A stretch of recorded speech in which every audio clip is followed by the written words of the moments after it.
The UK Health Security Agency has revealed that 2 British people are isolating at home after returning from a cruise ship struck by an outbreak of hantavirus in which 3 passengers died. A 56-year-old British man, believed to have been among around 20 UK nationals on board, has been evacuated to the Netherlands for treatment. The MV Hondius left Argentina on the 1st of April. It dropped anchor off the coast of Cape Verde on the 3rd of May. The remaining passengers and crew are now sailing to Spain's Canary Islands, where they could be allowed to disembark on Saturday if they still don't have symptoms.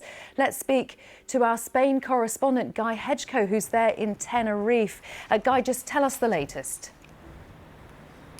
Well, there are now infectious disease specialists on board the boat, along with some members of staff from the World Health Organization. They are testing and assessing the passengers as they make their way here to the Canary Islands. And when they arrive here at the weekend, they will undergo further tests after docking here in Tenerife.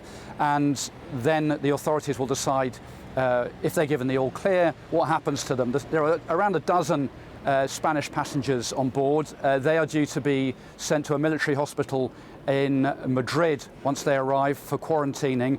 And then the other passengers, if they are given the all clear on their arrival, they will be repatriated. And each country, there are passengers from 23 different countries, each country will decide how to deal with those passengers who have been on board.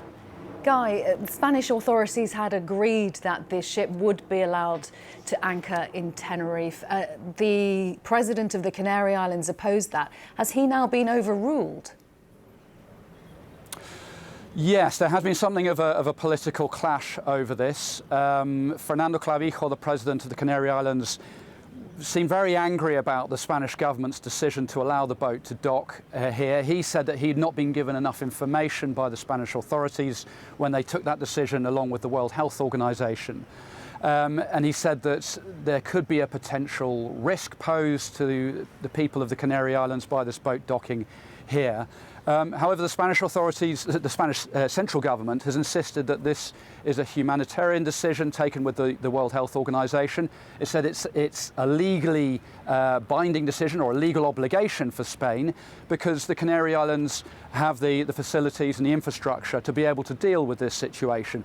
Now, the central government, with issues like this, has the final say. So ultimately, there's not a great deal that the regional government can do to stop the boat from docking here in the Canary Islands.